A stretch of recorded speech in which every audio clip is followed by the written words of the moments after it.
इस शरीर से अलग ना कोई आत्मा होता है, ना कोई जीवात्मा होता है, कुछ भी नहीं होता। ये शरीर ही आत्मा है, शरीर ही जीवात्मा है, शरीर ही परमात्मा है।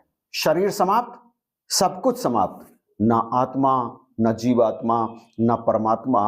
और ये जो संसार में तमाम तरह के लोग आत्मा जीवात्मा को अलग अलग बताने का प्रयास करते रहते हैं, दरअसल ये सारे का सारा खेल कुछ ऐसे लोगों ने चला के रखा हुआ है जो संसार के बुद्धिजीवियों को या इंसानों को भरमाने का काम करते हैं। प्यारे भाई बहनों, आपको इस तरह की बातें करने वाले अनेक लोग संसार में मिल जाएंगे कि आत्मा, परमात्मा, जीवात्मा, शरीर सब अलग अलग हैं।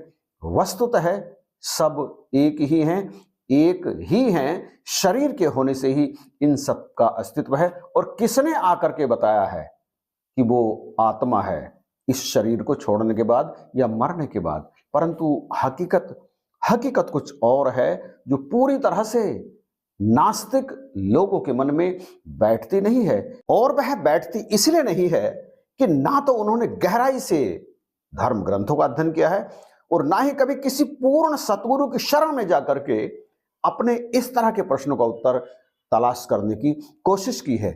यहां आज के इस वीडियो में यह बात बिल्कुल क्लियर हो जाएगी कि आत्मा, जीवात्मा और शरीर एक नहीं है, बल्कि शरीर वह है जिसके माध्यम से जीवात्मा अपने आप को प्रकट करता है। शरीर रहता है तो उसमें जीवात्मा आता है, प्रकट होता है, और शरीर के समाप्त होने से पहले ही जीवात्मा शरीर को छोड़ देता है और शरीर मुर्दा बन जाता है।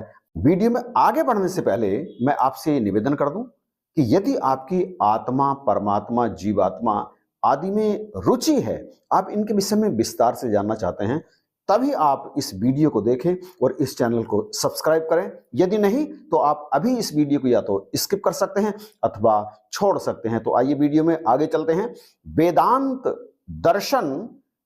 दर्शन के तीसरे पाद के तीसरे अध्याय के 54वें श्लोक का ये सूत्र, जरा आप इसे ध्यान से सुनिएगा।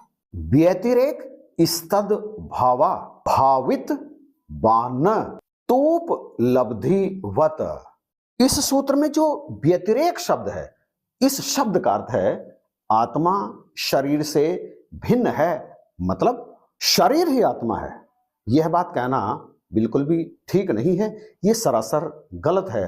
किंतु शरीर और शरीर के भूतों के द्वारा जो भी कार्य किए जाते हैं, उन सबको जानने वाला, उन सबको देखने वाला निश्चित रूप से आत्मा ही है। क्योंकि मृत्यु के समय, या यूं कहें कि मृत्यु काल में जब शरीर मर जाता है, कोई इसमें से निकल जाता है, तो उस समय भी इसके समस्त कार्यों को, जब ये जीवित था, उन समस्त कार्यों को देखने वाला अब इस अवस्था में, यानी मृत अवस्था में भी आत्मा उसके अंदर नहीं रहता।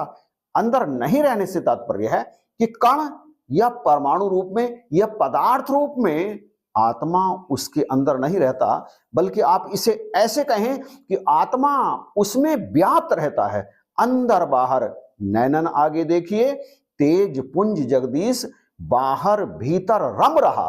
वो रमा हुआ है, मौजूद नहीं है, रहता नहीं है। यानी उस शरीर को घर बना करके उस शरीर के अंदर आत्मा नहीं रहता, वो व्याप्त रहता है सर्वत्र।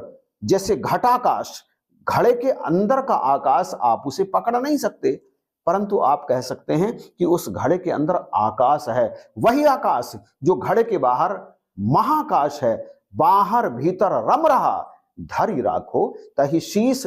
ऐसा आत्मा जो उस शरीर के द्वारा किए गए समस्त कार्यों का दृष्टा है, देख रहा है, परंतु मृत्यु के समय भी वो उसमें रहता नहीं है। आप समझ गए ना, रहता नहीं से तात्पर्य है उसमें निवास नहीं करता, व्याप्त रहता है। इसीलिए यहां पर कहा गया है कि मृत्यु के समय अथवा मृत्यु से पहले जीवित समय में भी आत्मा शरीर में रहता नहीं है, केवल व्याप्त होता है। तद्भावा भावित बात। आप इस लाइन का अर्थ देखिए, इस सूत्र में यह सूत्र कहता है क्योंकि शरीर के रहने पर भी आत्मा उसमें नहीं रहता, क्योंकि अब यहां से आगे एक और शब्द आया है इसमें, इस सूत्र में, वह है न। इस सूत्र में इस न का अर्थ है आत्मा शरीर नहीं है। अब इस सूत्र का जो आखिरी शब्द है जरा उसे समझते हैं और उसके अर्थ को भी समझते हैं। तूप उपलब्धि बस, इसमें तू का अर्थ है किंतु, उपलब्धि बत इसका अर्थ है ज्ञातापन की उपलब्धि के सदृश्य। सदृश्य का अर्थ होता है समान के जैसा। ज्ञातापन मतलब जो ज्ञात होता है या जो ज्ञात करता है, जिसे पता है। तो क्यों पता है? उसे पता है उपलब्धि के कारण, अर्थात वहां उपलब्ध है सर्वत्र, हरि व्यापक, सर्वत्र समाना, बाहर भीतर रम रहा, मौजूद है, दृष्टा है, परंतु रहता नहीं है।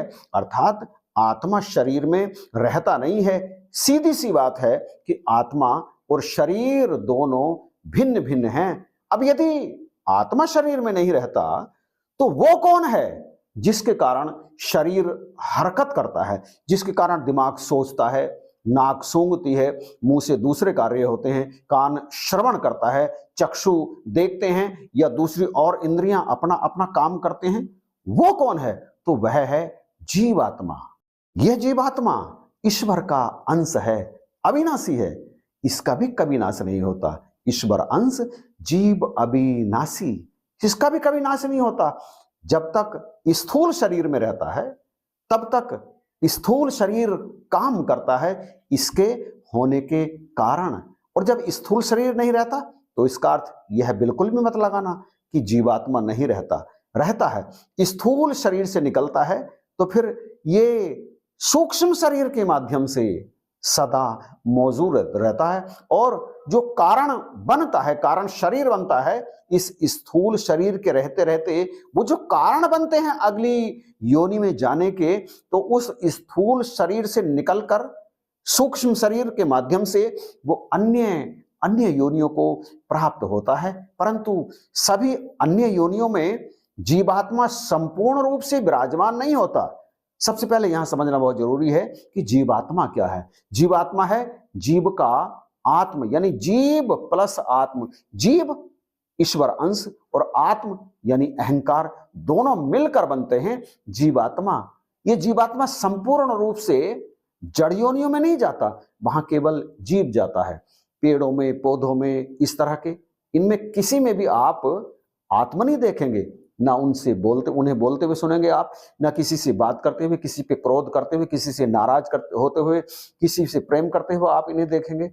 इसी तरह से जो दूसरे कुछ और जड़ योनियों से ऊपर के प्राणी हैं, जैसे कीड़े मकोड़े, पशु पक्षी, जलचर, नभचर आदि आदि, इनमें भी जीवात्मा पूर्ण रूप से नहीं रहता, जीव रहता है। किसी किसी में सूक्ष्म रूप से आत्म भी रहता है, अर्थात वहां जीवात्मा भी रहता है, लेकिन संपूर्ण रूप से नहीं, उनमें अहम नहीं होता।